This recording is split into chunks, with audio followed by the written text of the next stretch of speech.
یہ بھی آج کل دیکھیے بہت سی چیزیں تو ایسی ہیں کہ ہمارے پاس بہت زیادہ اس قسم کے آتے ہیں لوگوں کے کہ خواتین کے خاص طور پر کہ ہم گھروں کے اندر رہتے ہیں تو ہمارے شوہر گھر کے جو مرد ہیں وہ اس طرح کی حدیثیں جو ہیں وہ پیش کرتے ہیں کہ عورتیں جو ہیں وہ تو ناقص العقل ہوتی ہیں اور تم تو ٹیڑھی پسلی سے ہی پیدا کی گئی ہو، اور بہت ساری اس طرح کی جو روایات ہیں اور واقعتاً وہ روایت پائی بھی جاتی ہیں، لیکن کیا واقعی ان کا وہی مفہوم ہے کہ عورت ناقص العقل ہے، عورت ٹیڑھی پسلی سے پیدا کی گئی ہے، اس کو کچھ سمجھانے کی کوشش کی جائے تو وہ ٹوٹ جاتی ہے، یعنی باز نہیں آتی دوسرے الفاظ میں، اور پھر یہ بھی چیزیں پیش کی جاتی ہیں دیکھو تم کبھی مرض تقلید نہیں بن سکتی، تمہاری عقل اتنی کم ہے، جب یہ کہ مرد ہونا چاہیے اس کو، عورت جو ہے امام جماعت نہیں ہو سکتی ہے، عورت جو ہے اس کو گواہی اس کی عادی تسلیم کی جاتی ہے، اور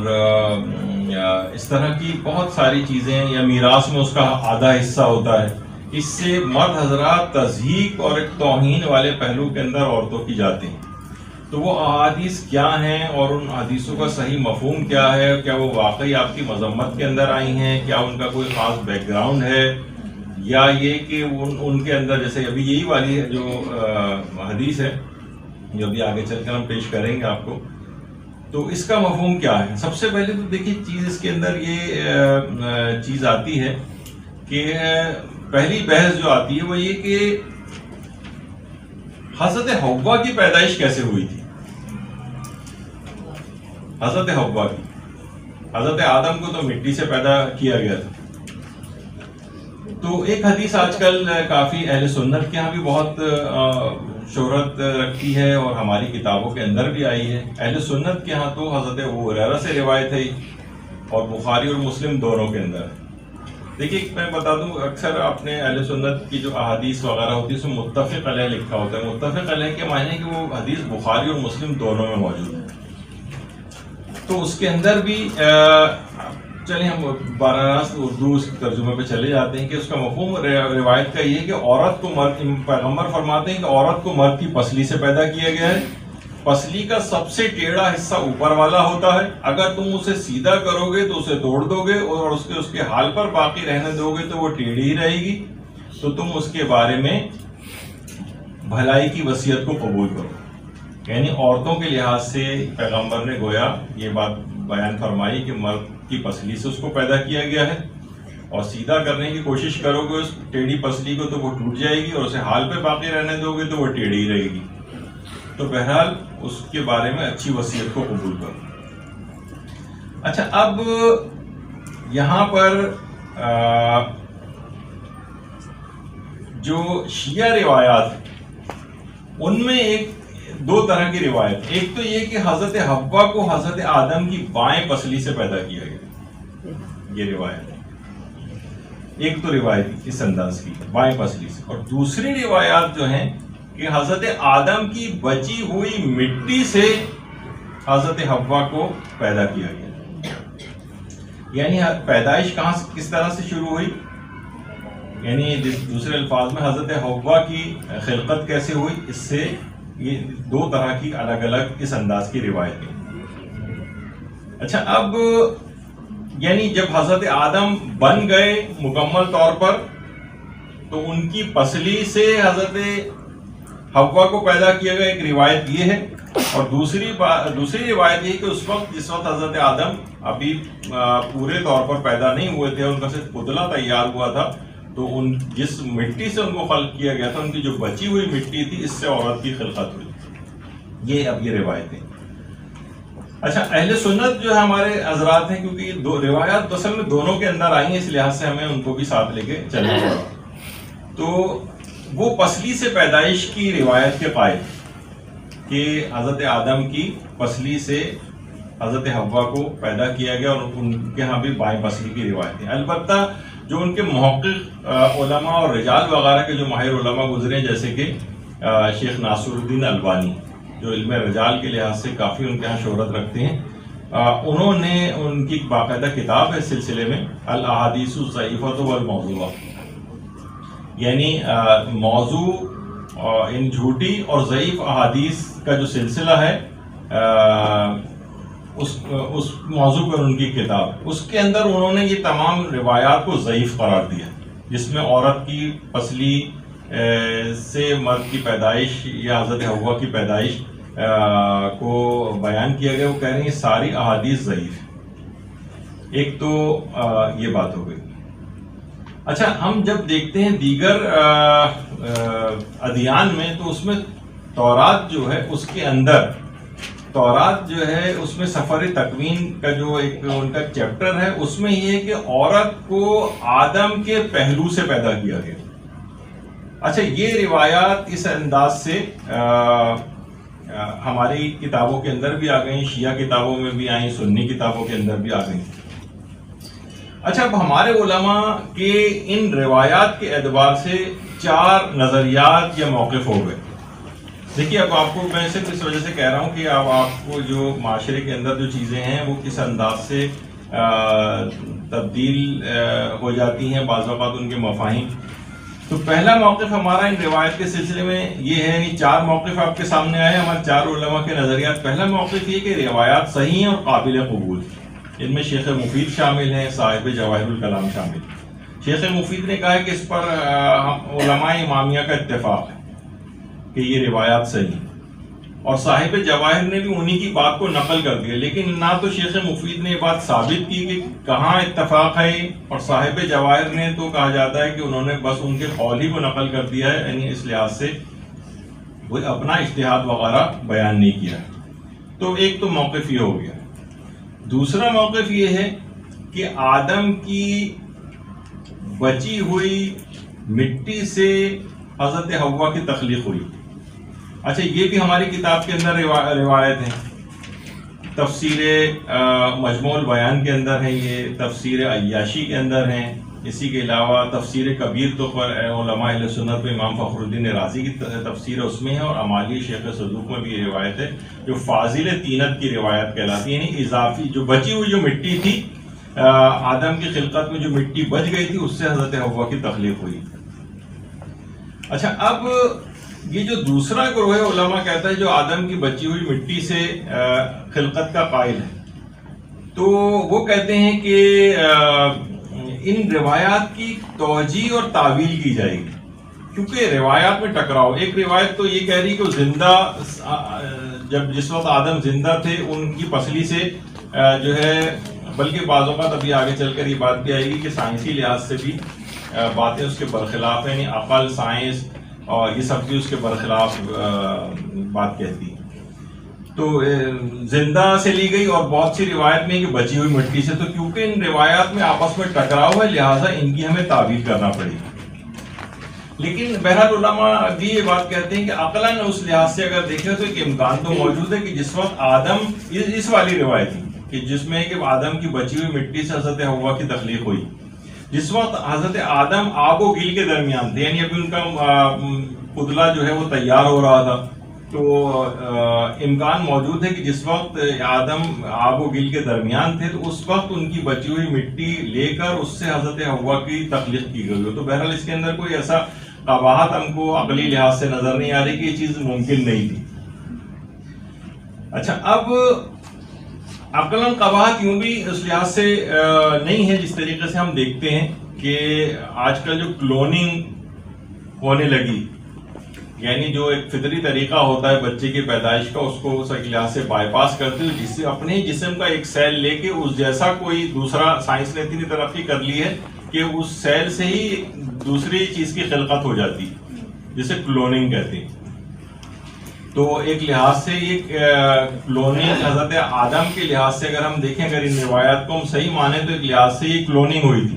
آدم کے جسم کا ہی ایک حصہ لے کے، اگر ہم ان کی پسلی مراد لیں یا انہی کی بچی ہوئی مٹی مراد لیں، یا جس طرح کہا جائے انہی کے جسم کا ایک سیل لے کے جو ہے اس سے خلقت ہوگی، تو ماڈرن سائنس تو بہرحال یہ بات کہہ رہی ہے آج کل کہ کلوننگ ہو رہی ہے، بلکہ ایک بھیڑ ڈالی کے نام سے جو بن بھی چکی ہے، اور اس کے بعد بھی اور آگے تک بھی سلسلہ چل رہا تھا، بلکہ شاید انسان بنانے والا بھی. اور لیکن یہ کہ اس میں کچھ ایسی قانونی اور ویسی پیچیدگیاں آئیں، لوگوں کی طرف سے احتجاجات ہوئے کہ وہ سلسلہ اتنا اس لحاظ سے آگے نہیں بڑھ سکا، لیکن امکانات تو اس کے موجود ہیں. تو یہ دوسرا ایک موقف اور نظریہ تھا علماء کا کہ بہرحال جو بچی ہوئی مٹی سے آدم کی جو ہے وہ خلقت ہوئی حضرت حوا کی. تیسرا گروہ ہے وہ کہتا ہے کہ ان روایات کو تقیہ پہ محمول کیا جائے گا. علامہ مجلسی یہ بات کہتے تھے. وہ کہتے تھے کہ پہلے یہ ایک الگ ایک پورا ایک ہمارا چیپٹر ہے باقاعدہ کہ روایات کو بہت سی روایت ایسی ہیں کہ جس زمانے میں ظاہر ہے شیعت بہت ادوار تقیہ سے گزری اور جو دیگر جو فرقے تھے وہ اتنے زیادہ جبر وغیرہ ہوا تھا ان کی طرف سے کہ ان کے برخلاف بعض اوقات نہیں جا سکتے تھے اور وہی روایت جو ہے وہ کوٹ ہو جاتی تھی. تو بہرحال اس کو ان روایات کو تقیہ پہ محمول کیا جائے گا. یعنی تقیہ اس میں مجہول لکھا ہوا ہے, اس کو تبدیل کر لیجیے گا, محمول کا لفظ ہے. تقیہ پہ محمول کرنا یعنی تقیہ پہ حمل کرنا, یعنی یہ روایات تقیہ کے اندر کہی گئی ہیں. یہ علماء میں سے علامہ مجلسی کا نظریہ تھا. اچھا, چوتھا نظریہ یہ ہے جس پہ آج کل کے سارے مراجع اور علماء تقریباً اس کے قائل ہیں, وہ یہ کہ ساری روایات ضعیف ہیں اور خلاف قرآن ہے اور انہیں رد کیا جائے گا. یہ جو وہی ابھی ہم اس کے اوپر آ جائیں گے کہ دیکھیں گے جو مرد حضرات آپ کو کبھی اس قسم کا تانا دیں گے, تم تو وہی ٹیڑھی پسلی گی, تم تو کسی طور پر سمجھ بھی تمہاری نہیں آ سکتی. کیونکہ دیکھو حدیث کے اندر ہی آیا ہے کہ عورت ٹیڑھی مرد کی پسلی سے پیدا کی گئی ہے اور پسلی ٹیڑھی ہوتی ہے اور اگر اس کو سیدھا کرنے کی کوشش کرو گے تو ٹوٹ جائے گی اور اسے نہیں سیدھا کرنے کی کوشش کرو گے تو ایسی ٹیڑھی رہے گی. یعنی تمہاری بات عقل میں تمہارے کبھی آ ہی نہیں سکتی. یہ بہت خواتین بھی بھیجتی ہیں کہ بھائی اس قسم کی روایتیں تو ہماری مذمت میں کیا صحیح ہیں یا نہیں, تو وہ ہم ڈسکس کر رہے ہیں. تو سب علماء فرماتے ہیں کہ سب روایات ضعیف بھی ہیں اور خلاف قرآن بھی, اس وجہ سے ان کو رد کیا جائے گا. اچھا, اب یعنی یہ سند کے اعتبار سے بھی ضعیف ہے اور جو اس کا متن ہے وہ بھی خلاف قرآن ہے. ابھی ہم وہ قرآنی آیت بھی آپ کے سامنے پیش کریں گے جس میں اس کے برخلاف بات کی گئی. اور جیسے کہ آیت اللہ سید محمد حسین طباطبائی جنہوں نے کی بہت مشہور المیزان جو کے نام سے جو تفسیر ہے, اس کے اندر بھی انہوں نے لکھا ہے کہ ان احادیث کی کوئی توجیہ اور تعویل کرنے کی بھی ضرورت نہیں ہے, بس صرف رد کر دینا چاہیے. یعنی جیسے کہ ایک گروپ نے کہا نا کہ ہم اس کی تعویل کریں گے روایت, وہ کہتے نہیں تعویل کی کوئی ضرورت نہیں, خلاف قرآن ہے, بس احادیث اس قسم کی احادیث کو نہیں لیا جائے گا. اچھا, پھر یہ عقل اور سائنس کے بھی خلاف ہے. عقل اور سائنس کے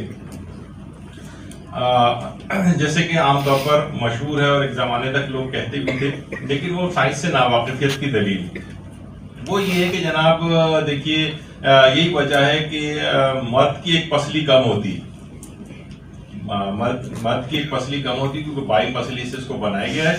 عورت کی جبکہ 12 پیئرز یعنی 12 اس کے جوڑے, یہ ہر مرد اور عورت میں بالکل یکساں پسلیوں. ہاں البتہ اتنا ضرور ہے کہ تھوڑا سا والیوم اس کا ذرا کم ہوتا ہے, تھوڑی سی یعنی موٹائی کے اعتبار سے خواتین کی پسلیاں مردوں کی نسبت, لیکن ان کی جسمانی ساخت کے اعتبار سے, ورنہ تعداد کے اندر کوئی فرق نہیں. تو خلاف عقل اور خلاف سائنس بھی اس لحاظ سے ہے.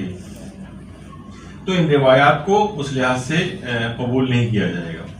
اچھا, ایک بات اور بھی بیان کر دی جائے کہ اگرچہ یہ جو قرآن کے سلسلے میں بھی بات ہوئی ہے کہ قرآن کے یہ خلاف ہے, تو دیکھیے سب سے پہلی بات یہ ہے, چلے پہلے آیت اللہ سیستانی کی بات کو لے لیتے ہیں. آیت اللہ سیستانی دیکھیے عقائد کے اگر آپ انہیں سوالات وہاں پر کریں تو بہت آج کل تو خاص طور پہلے تو پھر بھی کچھ جوابات آ جاتے تھے, لیکن آج کل آیت اللہ سیستانی کے عقائد کے سلسلے میں جواب نہیں دیتے, بس فقہی احکام کے عام طور پر جواب وہاں سے آتے ہیں. اور اگر آپ ان سے عقائد کا, تاریخ کا, کسی اور موضوع پہ غیر فقہی سوال کریں تو وہ کہتے ہیں کہ اس سلسلے میں آپ مرکز الابحاث العقائدیہ جو ہے وہاں سے رجوع کریں. یعنی آیت اللہ سیستانی کا تائید عقائد.com کے نام سے جو ویب سائٹ ہے, اگرچہ وہاں عربک میں سوالات بھیجے جاتے ہیں, جوابات بھی اسی سے آتے ہیں, کسی اور لینگویج میں اتنا وہ لوگ ڈیل نہیں کرتے ہیں. اور یہ جو ویب سائٹ ہے باقاعدہ یہ آیت اللہ سید علی حسینی میلانی اس کے مین سربراہ ہیں جو اس کو رن کرتے ہیں، اور بہت بڑے بڑے علماء اور اسکالرز جو ہیں اس کے اندر عقائد کے سوالوں کے جوابات دیتے ہیں. آپ بھی لکھ کے پوچھیں، اور ان کا بہت بڑا پورٹل اس کے اور موجود ہے سوال و جواب کے لحاظ سے، لیکن یہ کہ وہ عربک میں. تو وہاں سے بھی جتنے بھی اس متعلق سوال کیے گئے وہاں سے یہی جواب آیا کہ تمام روایات جو ہیں ناقابل قبول ہیں، اور جو ہے یہ بلکہ ایک چیز اور بھی وہاں پر آیت اللہ سیستانی کا تائید یافتہ ادارہ ہے، مرکز الابحاث العقائدیہ، جو وہاں سے یہ کہ ناقابل قبول بھی ہیں روایات، بلکہ یہ اسرائیلیات سے ماخوذ ہے. دیکھیے مسلمان جس وقت بہت سارے اہل کتاب یہودی اور عیسائی بھی مسلمان ہوئے، اور جب وہ مسلمان ہوئے تو وہ انہوں نے بہت ساری چیزیں اپنے عقائد کے اعتبار سے پرانے انبیاء وغیرہ کی سن رکھی تھی.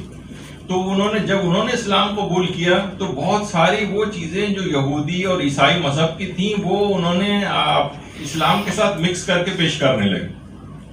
اور کچھ تو اس کے اندر سازش کے تحت بھی مسلمان ہوئے تھے، جس کے اندر ایک بہت مشہور یہودی عالم تھا کعب الاحبار، اس کا نام کعب الاحبار کے نام سے اہل سنت کے ہاں تو بہرحال اس کو رحمۃ اللہ علیہ وغیرہ لکھا جاتا ہے، لیکن ہمارے ہاں بلکہ ان کے بھی اکثر علماء نے اس کی یعنی ان کے تھرو جو اور دیگر اس قسم کے جو افراد تھے ان کے تھرو جو روایت آئی ہیں ان کو باقاعدہ ایک عنوان دیا جس کو کہا جاتا ہے اسرائیلیات، اور اچھا ایک پورشن. لیکن وہ بھی کہنا صحیح نہیں ہے کہ بہت بڑی تعداد کے اندر اسرائیلیات شامل ہو گئے، ایسا نہیں کہ ہماری کتابیں معاذ اللہ اسرائیلیات سے بھری ہوئی ہوں، لیکن یہ کہ کچھ ایک پورشن اس کا ہے، اور علماء نے تحقیق کر کے وہ الگ بھی کر دیا ہے کہ یہ اسرائیلیات سے ماخوذ ہے. کعب الاحبار اس کے اندر آگے ہے راوی کے طور پر. تو یہ وہاں سے آئی. ابھی آپ نے اس سے پہلے بھی سنا تھا کہ تورات کے اندر یہ والی روایت آئی کہ مرد کے پہلو سے پیدا کیا گیا، تو یہ وہاں سے اس کو نقل کیا اور آہستہ آہستہ مسلمانوں میں یہ روایات جو ہے وہ پھیل گئی. یہی وجہ ہے کہ اچھا اب ایک روایت ایسی بھی ہے کہ جو کہ اس کے بالکل برخلاف ہے.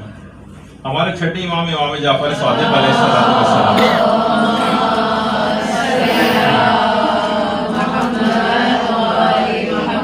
زرارہ کہتے ہیں، زرارہ ابن عیون کے میں نے امام صادق سے پوچھا کہ کچھ افراد ہیں جو یہ کہتے ہیں کہ خدا نے حوا کو آدم کے بائیں طرف کی سب سے نچلی پسلی سے خلق فرمایا. تو امام صادق نے فرمایا کہ خدا کی شان و منزلت اس سے بہت بلند ہے اور خداوند اس بات سے بہت مبرہ و منزہ ہے. کیا خدا اس چیز پر قادر نہیں کہ آدم کی بیوی حوا کو اس کی پسلی کے علاوہ کسی اور چیز سے خلق فرمائے؟ خداوند نے آدم کی خلقت کے بعد حوا کو از سر نو پیدا کیا ہے، اور آدم نے حوا کی خلقت سے مطلع ہونے کے بعد خداوند عالم سے پوچھا کہ یہ کون ہے کہ جس کا قرب اور جس کی طرف دیکھنا میرے لیے ایجاد محبت کا باعث بنا ہے؟ تو پروردگار عالم نے فرمایا یہ حوا ہے، کیا تجھے پسند ہے کہ تیرے ساتھ رہے اور تیری محبت کا باعث بنے اور تجھ سے بات چیت کرے؟ یعنی اس کے اندر بھی یہ والی روایت، اس روایت کے اندر امام نے اس بات کو ڈینائی کیا ہے کہ نہیں، ایسا نہیں ہے کہ ان کی بچی ہوئی مٹی وغیرہ سے اللہ کی شان اس بات سے بہت بالا ہے کہ وہ بچی ہوئی چیز سے پیدا کرے. جب وہ خود ہی آدم کو ہی الگ ایک مٹی سے پیدا کر سکتا ہے تو اس کے لیے کیا قباحت تھی کہ وہ حوا کو ان کی بچی ہوئی مٹی سے پیدا کرے اور الگ سے خلق نہ فرمائے. تو بہرحال یہ روایت کے اندر یہ والی چیز آئی ہے، اور یہ آیت اللہ جعفر سبحانی نے بھی یہ بات کہی ہے کہ قرآن کہہ رہا ہے کہ عورت اور مرد کی جنس ایک ہی طرح سے پیدا ہوئے، نہ کہ یہ کہ عورت کو مرد کے کسی جسم کے عضو سے پیدا کیا گیا. اور جو تورات کے اندر جو باقاعدہ سفر تکوین اس کی جو فصل ثانی اور اس کے جملہ نمبر 21 ہے، اس میں یہ کہ آدم کے پہلو سے اس کی خلقت ہوئی.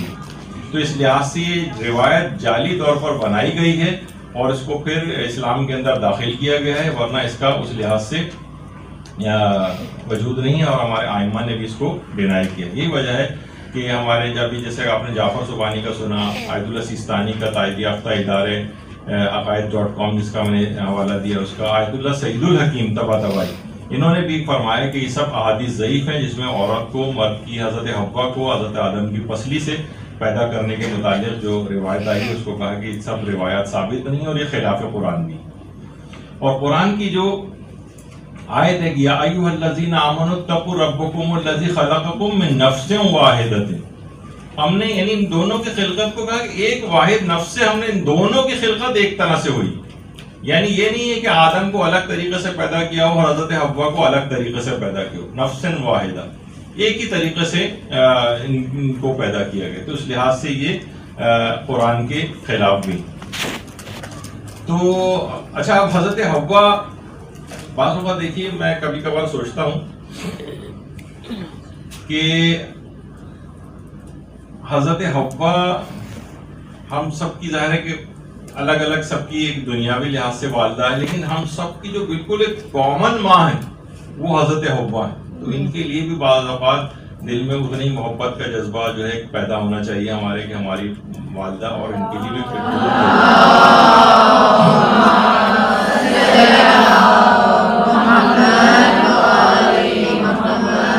حضرت حوا جدہ میں دفن ہے، جس کو جدہ کہا جاتا ہے. جدہ اصل میں کہ ہم سب کی جدہ امجد جو ہیں وہ حضرت حوا ہیں. تو ایک روایت کے مطابق یہ جدہ میں مدفون ہیں. ان کے بعض ایک زمانے میں تو ان کی قبر کے اوپر ایک یہ مقبرہ ٹائپ کا روضہ بھی بنا ہوا تھا، اور لیکن اب کچھ خاص کوئی نام و نشان وہاں پر موجود نہیں. اور تاریخوں کے اندر یہ بات بھی ہے کہ بہرحال ایک اور روایت کے مطابق کہ کوہ ابو قبیس جو خانہ کعبہ کے بالکل سامنے ایک پہاڑ ہے جس پر بادشاہ کا محل بھی آج کل بنا ہوا ہے، لیفٹ سائڈ پہ کوہ ابو قبیس کے اوپر ہی بنا ہوا ہے. تو کچھ روایت میں یہ ہے کہ حضرت آدم کو اور حضرت حوا کے جسم اطہر کو ان کے انتقال کے بعد امانتاً کوہ ابو قبیس کے اندر دفن کیا گیا تھا. اور پھر طوفان نوح وغیرہ جب آیا تو طوفان نوح میں حضرت آدم اور حضرت حوا کے جسم کو یہاں سے نکال کر حضرت نوح نے اپنی کشتی میں رکھ لیا تھا، اور اس کے بعد ان کو نجف اشرف لے جا کر منتقل کیا. اور اب اس وقت آدم اور حضرت نوح علیہ السلام دونوں کی قبریں ذریعہ حضرت امیر المومنین کے اندر امیر المومنین کے ساتھ دفن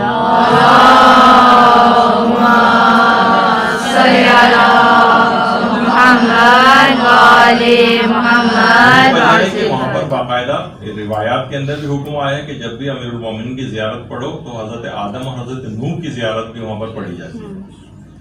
بہرحال حضرت حوا کے لحاظ سے یہ چیز آئی ہے. تو اگر بالفرض یہ روایات صحیح بھی ہوتی تو اور یہ خلاف قرآن نہ ہوتی، بالفرض اگر ہم مان لیتے ہیں کہ روایت صحیح ہے تو تب بھی یہ بات دیکھیں دماغ میں یاد رہنا چاہیے کہ ٹیڑھی پسلی کا ہونا عیب نہیں.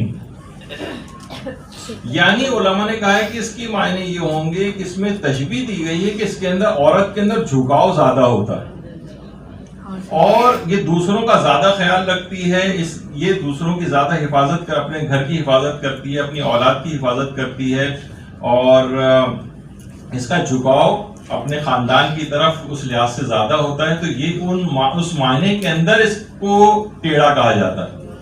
یعنی یہ اگر آپ اس لحاظ سے دیکھیں پسلیوں کا جو شکل ہوتی ہے یہ آگے سے جا کر جس طرح سے ٹیڑھی ہوتی ہیں تو یہ پروٹیکٹیو ہے. اس کے اندر جتنے بھی آرگنز پائے جاتے ہیں اپنے اندر موجود آرگنز کی حفاظت کرتی ہے. مثلا اندر آپ دیکھیں کہ لیور کا ایک پارٹ اس کے پسلیوں کے اس کے اندر موجود ہوتا ہے. اوپر جو لنگس آپ کے پھیپڑے ہیں یہ اس کے خول کے اندر ہیں، دل آپ کا اس کے اندر ہے. اس طرح کتنے آرگنز ہیں. یہ عورت کا جو ٹیڑھا پن ہے اگر ہم اس لحاظ سے پسلیوں کا جو ٹیڑھا پن ہے اگر ہم اس کو اسی بالفرض ہم اس حدیث کو صحیح مان لیں تو بھی مفہوم یہ ہوگا کہ یہ ان چیزوں کی حفاظت کرتی ہے، اس کے گھر میں، اس کی اولاد میں، اس میں جو چیزیں آتی ہیں ان کی حفاظت کرتی ہے. تو اس سے مراد اس کا عیب نہیں ہے بلکہ یہ اس پسلی کا حسن ہے کہ یہ ٹیڑھی، یہ عیب نہیں.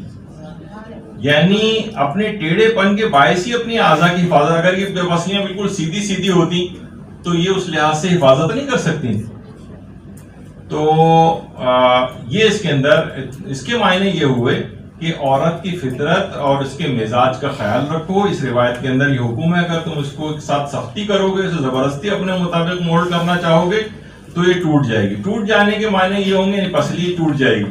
تو اس کے معنی ہوں گے اگر عورت پہ اس کو منطبق کریں کہ تم نے اگر اس کی فطرت کا، اس کے جذبات کی نزاکت کا احساس نہیں کیا تو کیا ہوگا، تمہاری اپنی آئلی زندگی جو گھریلو زندگی ٹوٹ پھوٹ کا شکار ہو جائے گی. تو میں پھر پیغمبر نے فرمایا میں وصیت کرتا ہوں کہ تم ان سے نیک سلوک کرو. تو یہ اگر مفہوم ہے اس روایت کا اگر مان کے لیں تب بھی آپ کی یہ مذمت کے اندر نہیں آ رہی، بلکہ فصلی کی تشبیہ دیتے ہوئے اس کے اندر آپ کا تعریفی پہلو. تو بہرحال یہ اس لحاظ سے یہ چیز ہے. جیسے کہا جاتا ہے بعض اوقات چیز کی ماہیت بیان کرنا مقصد نہیں ہوتا، یعنی الفاظ اتنے اہم نہیں ہوتے، ان کا مقصود اہم ہوتا ہے. جیسے کہ کہا جاتا ہے کہ قرآن میں بھی چیز آئی ہے الگ لحاظ سے، ابھی ہم اس کو بھی ذکر کریں گے، لیکن جیسے کہ کہا جاتا ہے کہ بھائی فلاں شخص تو کاٹ کا الو ہے. کاٹ کے الو کے معنی ہوتے ہیں کہ شخص جذبات سے، احساسات سے، شعور سے بالکل آ رہی، یعنی کچھ بھی ہو جائے اس کے اوپر کوئی اثر ہی واقع نہیں ہوتا. یہاں پر خلقت بتانا مقصد نہیں ہے کہ یہ لکڑی کا بنا ہوا الو ہے، اس کی یہ جو شخص سامنے بیٹھا ہوا ہے یہ اصل میں لکڑی کا بنا نہیں. اس کا مقصود بتانا ہے کہ یہ بالکل لکڑی کی طرح سے بے حس ہے، یہ بے شعور ہے، اس کے اندر کوئی جذبات اور احساسات ہی نہیں. اسی طریقے سے مثلا جب ہم کہتے ہیں کہ فلاں شخص شیطان، تو یہ نہیں بتایا جا رہا کہ بھئی شیطان تو آگ سے بنا ہے تو یہ آدمی بھی آگ سے بنا ہے، نہیں. اس کا کام یعنی یہ جس طریقے سے شیطان بہکاتا ہے اس طرح سے یہ شخص بھی بہکاتا ہے. ان معنوں کے اندر یہ چیز آئی ہے. تو یہ جو روایت کے اندر اس طرح کی چیزیں آئی ہیں، اس کے معنی یہ ہوتے ہیں کہ جو ٹیڑھے پن کا جو تذکرہ آیا ہے ممکن ہے اس میں اسی بات کی طرف اشارہ ہو کہ اچھا کچھ چیزیں علماء نے کہا کہ ہم ایک دوسرا پہلو بھی اگر لیں تو اس میں یہ کہ عورتوں کی جو بہرحال اکثریت ہوتی ہے اس میں وہ کچھ چیزوں کا زیادہ شکار ہو جاتی ہے. اس میں کجروی کا بعض اوقات میلان ہوتا ہے. مثلا گمراہ کن افراد ان کو اپنے مقاصد کے تحت اس کو اعلی کار بناتے ہیں، اشتہارات میں لے کر آتے ہیں، اس کو مؤثر بنانے کے لیے نامناسب لباسوں کے اندر چیزوں کی پروڈکٹس کی تشہیر کرتے ہیں. کاسمیٹکس کی آپ کو پتہ ہے کہ پوری انڈسٹری ہیں جو ہیں خربوں ڈالر، ملٹی بلین ڈالرز کے جن کے بزنس ہیں پوری دنیا کے اندر. آپ سوچتی ہیں کہ جو اتنا زیادہ پروموشن ہوتی ہے کہ جناب وہ ملکہ حسن کا انتخاب ہو رہا ہے، مس ورلڈ اور مس یونیورس اور فلاں، اور وہ الگ الگ جگہوں کا انتخاب کرتے ہیں. کبھی وہ انڈیا کا انتخاب کرتے ہیں، کبھی وہ افریقہ کا انتخاب کرتے ہیں، کبھی وہ کسی اور جگہ کا انتخاب کرتے ہیں، کبھی بھی ایک ہی ملک سے بار بار وہ اصل میں کاسمیٹکس کی جو انڈسٹری ہے اس کو فلورش کرتے ہیں وہاں پر، یعنی اس سے million and billions of dollars کماتے ہیں وہ الگ الگ جگہوں کے اوپر. اس طرح سے وہ آپ دیکھیں گے کہ ملک چینج کرتے جاتے ہیں اور اس طرح سے وہ اس جگہ پہ پھر کاسمیٹک کی انڈسٹری بہت زیادہ، ہر عورت جو ہے وہ مس ورلڈ اور مس یونیورس بننے کے چکر میں ان کی انڈسٹری کو، تو ان میں کجروی کا ایک عام طور پر میلان ہوتا ہے.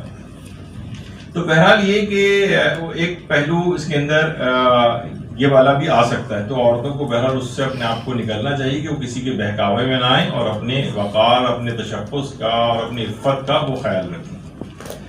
اچھا کجروی جو ہے یہاں پر کہ جس طریقے سے پسلی ٹیڑھی ہوتی ہے یا اس میں کجی ہوتی ہے، یہاں سے بھی مراد عورتوں کی، اگر ہم اسے عورتوں میں منتقل کریں تو یہ ان کی نزاکت مراد، یعنی جلد بازی میں اگر ان کے ساتھ کوئی اگر سختی کرے، ان کے جذبات اور احساسات کا خیال نہیں کرے تو کیا ہوگا، وہ اپنا ہی نقصان کرے گا، اپنے گھر والوں، اپنے عائلی زندگی کا جو ہے وہ خاتمہ کر لے گا. تو اس کے ساتھ حسن سلوک سے پیش آنا چاہیے. اور علماء یہ بھی کہتے ہیں کہ عورت سے حسن سلوک یہ مشروط نہیں ہے کہ عورت بہت اچھی ہے تو اس سے حسن سلوک کریں، نہیں، کوئی باتیں ممکن ہیں جس طریقے سے مردوں کی بہت سی باتیں ہوتی ہیں. جب انسان ایک گھریلو لائف گزارتا ہے تو بہت ساری اس طرح کی چیزیں ہوتی ہیں کہ خلاف مزاج باتوں کو برداشت کرنا پڑتا ہے. تو مردوں کو بھی اس لحاظ سے چاہیے کہ خلاف جو ان کی مزاج باتیں ہیں عورتوں کی وہ اس کو برداشت کریں اور اس کے اوپر بہت زیادہ غیر ضروری سختی وغیرہ نہ کریں. تو پھر ان کی وہ زندگی مناسب حد تک گزرتی رہے گی. ظاہر ہے دونوں ایک دوسرے کی قربانیاں دیں، ایک دوسرے کی باتوں کو درگزر کرنے سے ہی کام چلے گا. دیکھیے وہ تو مشہور ہے نا بات کہ مرد کبھی بھی اپنی بیویوں سے مطمئن نہیں ہوتے، بلکہ یہ بھی کہا جاتا ہے کہ مرد جو ہے وہ اپنے موبائل فون سے، ٹی وی سے، اپنی کار سے اور بیوی سے کبھی مطمئن نہیں ہوتے. انہیں ہمیشہ حسرت اور حسد اس بات کا رہتا ہے کہ پڑوس میں اس سے بہتر ماڈل موجود ہے. ایک بات کہی جاتی ہے. تو اس میں کہا جاتا ہے کہ بہت ہی بلیغ جو حدیث جب آگے چلتی ہے تو پیغمبر نے اس میں ایک جملہ بھی ارشاد فرمایا کہ ٹیڑھی چیز کا وہ حصہ جو سب سے زیادہ ٹیڑھا ہوتا ہے وہی اس کا سب سے اونچا حصہ ہوتا ہے. یہ بھی اس میں بات کہی. کہا اس میں بڑی فصاحت اور بلاغت ہے اگر ہم اس کو حدیث کو صحیح مان لیں، کیونکہ آپ دیکھیں گے بعض اوقات جو سب سے جیسے کمان ہے اس کا جو سب سے زیادہ ٹیڑھا حصہ آگے والا حصہ ہوتا ہے وہی سب سے اونچا ہوتا ہے. تو یعنی اس کے اندر فطرتاً جتنا اس میں جھکاؤ زیادہ ہوگا، یعنی جتنا ٹیڑھا پن زیادہ ہوگا، اتنا ہی اس میں وہ جوہر نسوانی کے طور پر وہ کامل سمجھی جائے گی. یعنی جو اس کی نزاکت ہے، جو اس کا ٹیڑھا پن ہے، یہ اس کی خوبی ہے. تو اچھا، یہاں پر جذبات کا اتار چڑھاؤ بھی مراد ہوتا ہے. آپ کو پتا ہے کہ دیکھیے جذبات کا اتار چڑھاؤ، اس جذبات میں ہمیشہ اتار چڑھاؤ اور ٹیڑھا پن ہوتا ہے. عقل بالکل سیدھی سیدھی چلتی. عورت کو جس اعتبار سے گھریلو ذمہ داریاں دی گئیں، اس کے اندر یہ ہے کہ اس میں وہ جذبات کا پہلو لازمی ہوتا ہے. مرد کی نسبت وہ زیادہ جذبات اپنے رکھتی ہے. اگر وہی جذبات اس کے اندر پروردگار عالم پیدا نہ کرتا تو اتنی صعوبتیں وہ اپنے بچوں کی پیدائش اور ان کی پرورش کے اندر نہ اٹھاتی. مردوں کا اگر آپ دیکھیں مثلا عورت کتنے طریقوں سے گھنٹوں بیٹھ کے بچوں کو کھانا کھلا رہی ہوتی ہے، یہ کام آپ بچے کے باپ کے سپرد کر دیں تو 5 منٹ بعد ہی وہ تھپڑ مار کے بھاگا دے گا اس کو وہاں سے. اس میں وہ ٹیمپرامنٹ، وہ برداشت اور وہ چیز نہیں ہوتی جو کہ ایک عورت کے اندر ہوتی. آپ نے دیکھا ہوگا مونٹیسوری جو ٹیچرز ہوتی ہیں عام طور پر وہ خواتین ساری ہوتی ہیں. مرد وہ اتنی پیشنس اس کے اندر ہوتی ہی نہیں. تو خلقت کے اعتبار سے بھی فرق ہے. اس عورت کے اندر ایسے جذبات وغیرہ رکھے گئے ہیں کہ ان جذبات کو بروئے کار لاتی ہے اور اس انداز سے وہ ان جذبات کو بروئے کار لا کر ہی پرورش کرتی ہے. یعنی جو جذبات کا جو اتار چڑھاؤ اور ٹیڑھا پن ہے، یہ اس کی شخصیت کا ایک حصہ ہے جس کی وجہ سے انہیں کہ نزاکت بھی موجود ہے. اس پہ اگر تم سختی کرو گے، اس کے جذبات و خیالات اور کا احساسات کا خیال نہیں کرو گے تو تم اس کو توڑ بیٹھو گے. پیغمبر کی اگر اس حدیث کو صحیح مان لیں تو اس کا مفہوم یہ نکلتا ہے. کہا جاتا ہے کہ علماء نے ایک بات لکھی بھی ہے، قرآن کے اندر تو خیر آئی ہے کہ بہرحال کی شادیاں جو ہیں یہ ناکام کیوں ہوتی ہیں. اس میں یہی ہوتا ہے کہ بے وقوف قسم کے جو مرد ہوتے ہیں وہ کیا کرتے ہیں، یعنی بیویوں کو برا بھلا کہہ رہے ہیں، اس کو زبان سے تکلیفیں پہنچا رہے ہیں، بعض اوقات جسمانی طور پر بھی تشدد کر رہے ہیں. یہ اپنی اس عائلی زندگی کے سکون کو بالکل تباہ و برباد کر دیتے ہیں. یعنی یہی اگر ان کو اس حدیث کے مطابق نرمی ملائمت سے کام لیں، اس طریقے سے اس کی اصلاح کی اپنے طور پر کوشش کریں، لیکن سختی نہ کریں تو یہ کامیاب زندگی اپنی اس انداز سے گزار سکتے ہیں. کہا جاتا ہے نا کہ عورت کے لیے کہ اس کو اگر عائلی زندگی میں مثلا شوہر اپنی بیوی کو پھول بھی اگر پیش کرے تو ساری زندگی اس کو کبھی بھلا نہیں سکتی اس بات، یا ایک ایسا کوئی جملہ بھی کہہ دے تو ہمیشہ اس کو یاد رکھتی. تو جذبات و احساسات کا اس کو چاہیے کہ وہ خیال رکھے. کامیاب شوہر وہی ہوتے ہیں جو ان کے جذبات کا خیال رکھتے ہیں. وہی اس حدیث کا اس لحاظ سے مصداق بھی ہوگا. نہ صرف یہ کہ ان کو تضحیق کریں، ان کی توہین کریں، اس قسم کے مختلف پہلوؤں کے ذریعے ان کی طرف اشارے کریں اور ان کوئی موقع ایسا جانے نہ دیں جس سے ان کی تضحیق ہو، چاہے وہ ان روایات وغیرہ کو پیش کر کے، جبکہ اس روایت کا یہ والا مفہوم بھی نہیں.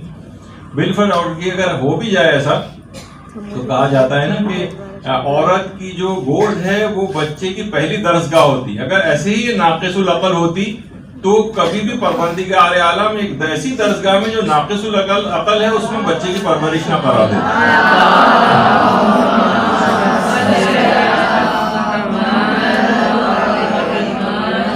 تو اس انداز کی تقریباً 7, 8, 10 کے قریب روایتیں ہیں جو انشاءاللہ آج تو ہم نے پہلی روایت سے اس کی ابتدا کی، لیکن جو وہ اس میں تھوڑی تفصیل زیادہ تھی تو وہ ان روایت کی طرف انشاءاللہ اگلی دفعہ ہم اس کو پیش کریں گے کہ جس میں عورتوں کو ناقص العقل کہا گیا ہے، ان کا صحیح مفہوم کیا ہے، اس کا صحیح بیک گراؤنڈ کیا ہے، ان روایات کا پس منظر کیا ہے، کس خاص تناظر کے اندر بات کریں. اس میں بہت حیران کن باتیں بھی آپ کو لگیں گی، لیکن کہیں پر بھی انشاءاللہ آپ دیکھیں گے کہ جو باتیں معاشرے کے اندر مشہور ہیں احادیث کے حوالے سے اس کے اندر وہ بات نہیں. تو آج ہم نے صرف 2 احادیث کا تذکرہ کیا. ایک تو وبائی امراض سے فرار اختیار کرنے کے متعلق جو اس طرح سے باتیں پھیلائی جا رہی ہیں ان کا صحیح مفہوم کیا ہے، اور عورت کو مرد کی پسلی سے یہ حضرت حوا کی خلقت کے اعتبار سے جو روایت